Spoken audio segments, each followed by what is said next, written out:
The Boy and the Heron explained, at least from my own personal interpretation.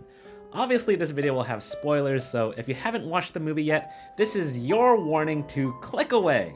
Before I start, I do want to say that I have already watched this movie twice, and I have bought and read the book that inspired it, and I'm also extremely familiar with every single movie in the Studio Ghibli catalog, so I do want to think that I am well equipped to give a movie explanation, but even if not, I do want to do this just for my own personal sake. Also, I just want to say that this isn't going to be like an hour-long research video like my usual videos.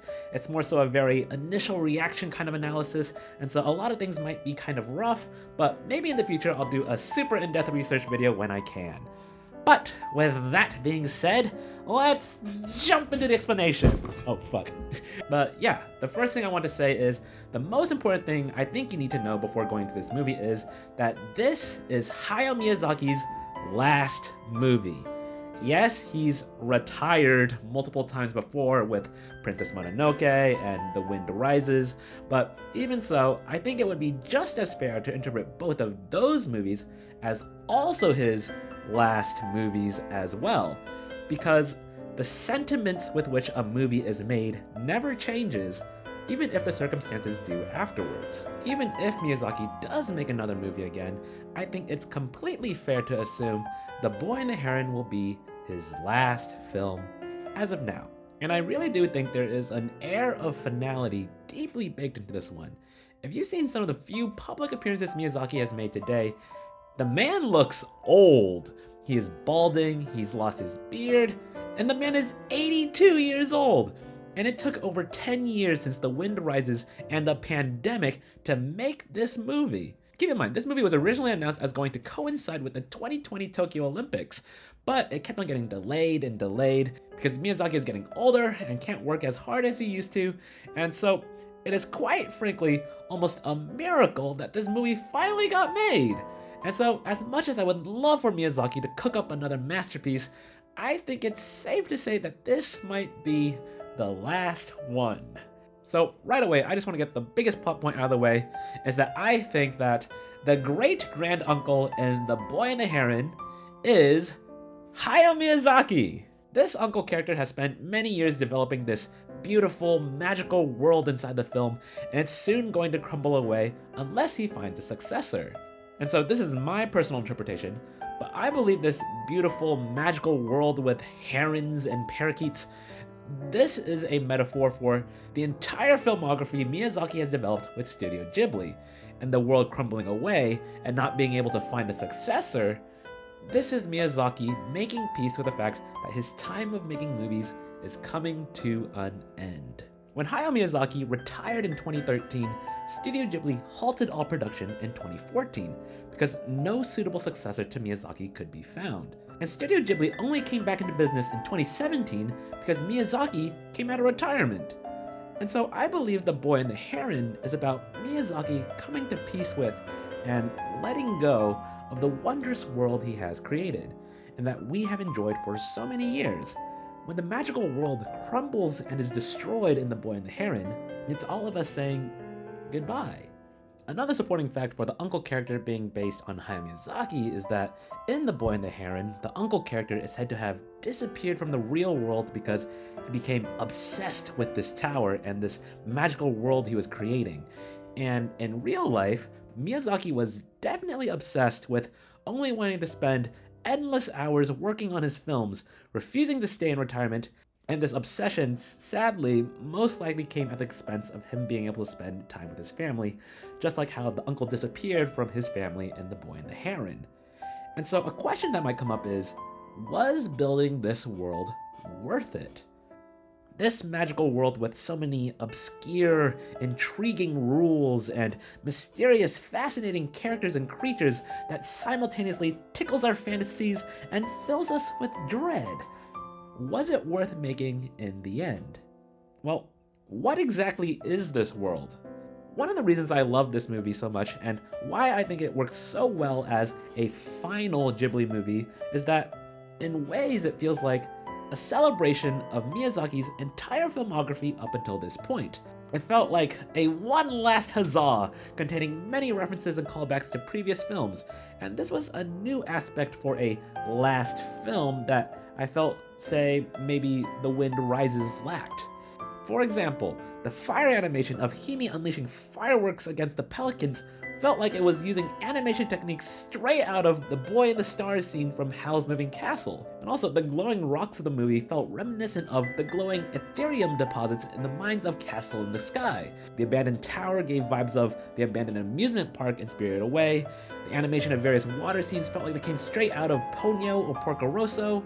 Hime's house reminded me a lot of Kiki's parents' house in Kiki's Delivery Service. The Warawara reminded me a lot of the Kodama from Princess Mononoke, and the flotilla of ghost ships in the background felt reminiscent of the sea of planes of passed-on fighter pilots used in both Porco Rosso and The Wind Rises. And the autobiographical nature and the World War II setting also felt reminiscent of The Wind Rises. And lastly, those damn parakeets in the movie, every time I saw them, I kept on thinking, those are evil Totoros! Evil Totoros! Because the parakeets all had the signature 3 marks on their chest, just like Totoro does, and also the same beady eyes.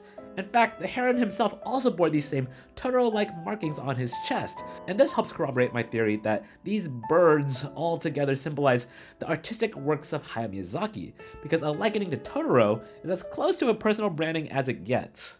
But yeah, speaking of parakeets, a big question one might ask is, why the birds? What's up with these parakeets, herons, and pelicans all over this movie? Well, simply put, I think birds are the most natural candidate to be Miyazaki's artistic spirit animal, because Miyazaki has always had a passion for flight. The Wind Rises and Porco Rosso are entire movies dedicated to showing airplanes and flight sequences.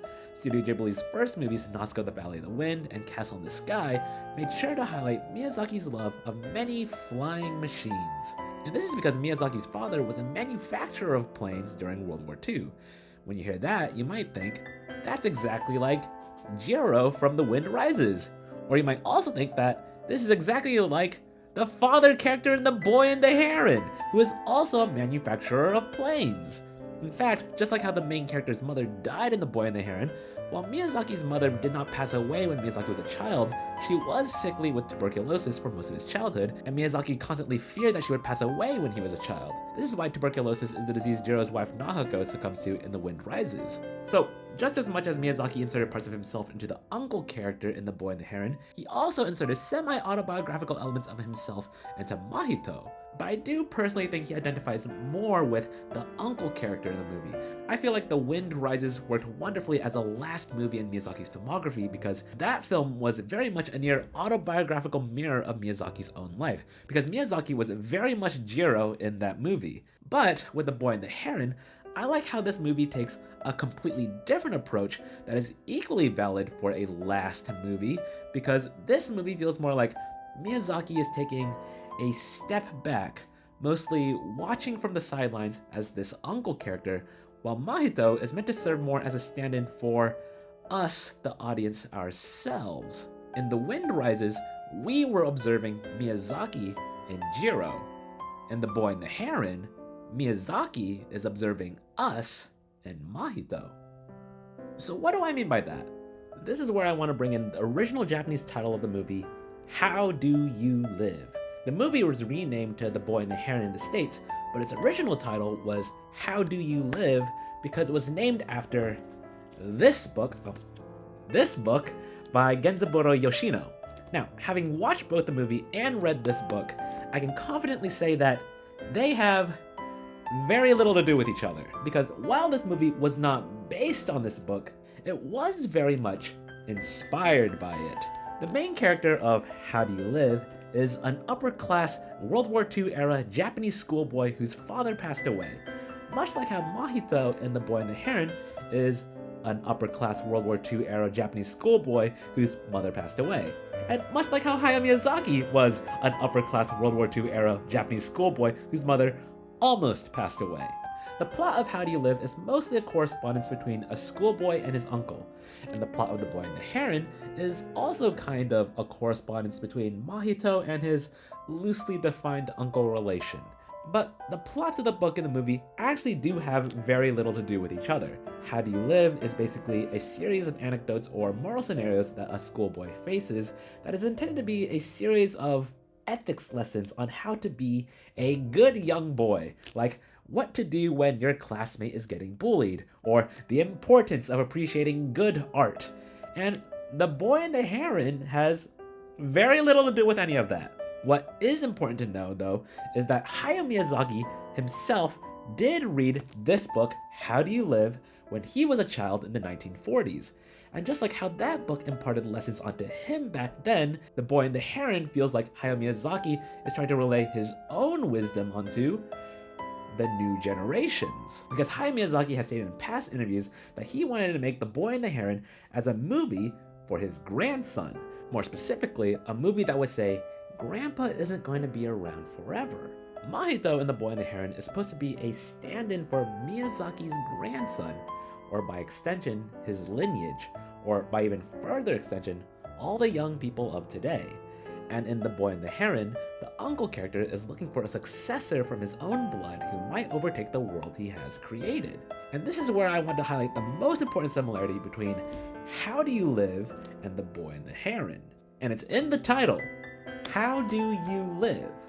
Or more importantly, how do you live? Because the most important lesson of the book, How Do You Live, is one of self-determination. Despite all the moral lessons it tries to teach, the most important lesson this book tries to teach is that one must choose what they think is meaningful and important in life and walk along this path accordingly. We have to decide what we want to do with our lives. And so, when the uncle character gives Mahito the option of taking on the mantle of watching over his magical world, Mahito says no. Mahito returns to the real world because Mahito chose how he wanted to live his own life. Earlier in this video, I asked if the world Miyazaki and the uncle created was worth it.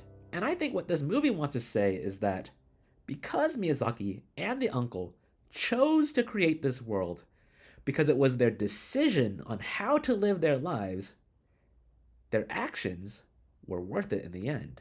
And similarly, when Mahito lets the world crumble, and when the uncle still gives Mahito his blessing, this is Miyazaki saying to his descendants, to all of us, that if Studio Ghibli ends with him, it's okay. He wants us to go on and live our lives. And he wants us to live them however we decide that we want to. One of the most beautiful lines of the movie occurs near the end when Lady Hime, who is revealed to be Mahito's mother, returns to her timeline. Despite knowing that she will die in a hospital fire, she says, "Fire doesn't scare me. I'll be lucky to have you," you meaning Mahito. Mahito's mother willingly chooses to live the life she leads, despite knowing its end. She weaponizes the means of her destruction, fearlessly utilizing flames in the movie as a means of reclaiming her fate.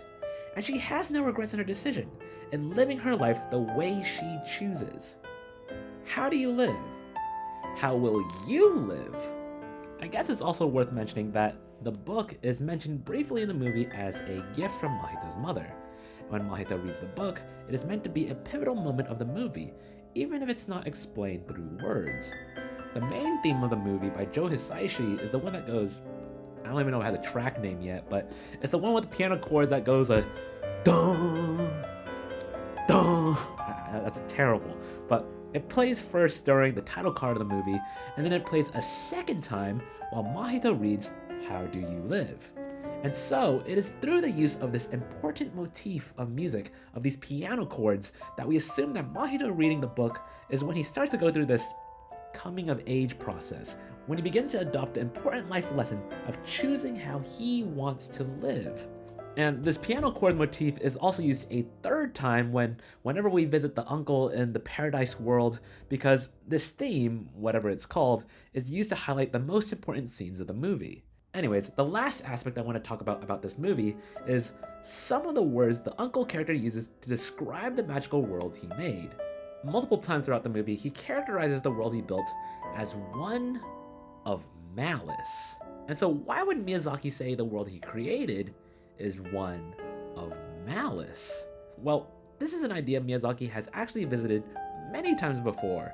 For those who have closely studied Hayao Miyazaki's works, it's no secret that the man has always been a near textbook case of a classic misanthrope. He's a curmudgeonly, grumpy old man. When drawing manga, if he ever had to portray himself, Hayao Miyazaki would always draw himself as a pig. This would become most famously related in Porco Rosso, another movie with a semi-autobiographical nature where the main character is a jaded, world-hating pig. But really, if you look at all his movies, many, if not all of them, have elements of criticism or disdain for humanity. As mentioned, Porco Rosso is critical of World War I. Nausicaa of the Valley of the Wind and Princess Mononoke are both highly critical of humans' destruction of nature. Howl's Moving Castle also shows a frustration with the effects of war, and Ponyo is also guilty of a sobering cynicism when it comes to pollution of the ocean. Hayao Miyazaki hates humans, and he's almost sometimes saying that the Earth would be better off if humans didn't exist. Which is why the pelicans eat the Warawara. In The Boy and the Heron, the Warawara are described as these funny little creatures that eat sea monsters and as a result gain the ability to fly, where they eventually get born in the real world, which is fairly straightforward. But the pelicans, the creatures that Hayao Miyazaki and the uncle have brought into this world, they eat the Warawara, and this prevents them from getting born in the real world. To me, this is symbolic of Miyazaki's pessimism and cynicism, of the malice he mentioned so often in the movie, of basically thinking that humans shouldn't be born in the first place. Which is a really dark thought. But I don't think Miyazaki is entirely cynical about the future. At the very end of The Boy and the Heron, the uncle character says that after many years and a lifetime of searching, he has finally found 13 blocks free of malice with which he could build the new world order. Hayao Miyazaki and the uncle never wanted to stop trying to look for a world free of malice. They never lost hope, and it says a lot that they wanted Mahito to use these blocks to build the new world. But it's also interesting that Hayao Miyazaki ever viewed the world he created as one of malice in the first place. The Wind Rises also followed this sentiment, where Jiro lamented that the planes he created wrought destruction and war, and perhaps Miyazaki has also felt an inner conflict in his heart that maybe his films have brought more harm than good. But really, the only thing that should have mattered in The Wind Rises is that Jiro just wanted to build beautiful planes. And just as pretty much anyone else who has seen any of Hayao Miyazaki's movies would also say, it is amazing that these films were made. The magic, the malice, the mystery, and the wonder, it is all an incredible blessing that we got to experience all of it in our lifetimes. Also, despite all the talk about the pelicans and parakeets supposedly eating people throughout the entire movie, they never actually hurt anybody at all, and so they didn't seem particularly malicious to me. But anyways, to conclude this movie explanation, just like Lady Himi's last words to her great uncle, as the magical world he created began to crumble and disappear, I want to say, thank you. Thank you, Hayao Miyazaki, for creating these magical worlds filled with so many fascinating elements and memorable characters. Thank you for imparting both your beauty and your malice, and thank you for living your life the way you chose. You have lived your life well. And so, it is time for us to go live ours.